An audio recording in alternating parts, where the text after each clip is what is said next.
Uhlelo lokuncishiswa kwamanzi olwamenyezelwa umngeni uthukela water okuhloswe ngalo ukonga amanzi luphendule isimo sasibi kakhulu njengoba ezinye izindawo ezakhele uMasipala uMsunduzi zibhekene nenselelo yokugqoza kwamanzi.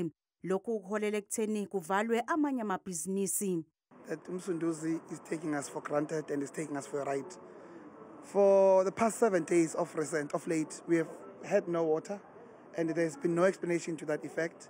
Some other residents of areas like Vulindlela, Kaluza, Pomuza, Imbali, Itindale, France, predominantly where black middle class resides, don't have water. And over the weekend, there was no water, no advance warning that there's going to be water cuts completely, which meant that obviously based on health and safety regulations, we had to send our employees home. We had to now invest in Jojo tanks or storage tanks so that we can continue our production environment.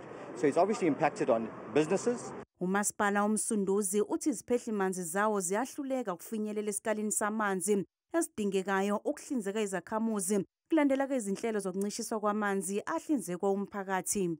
We received a directive from umngeni othukela to curtail water by 10%. We have that in writing.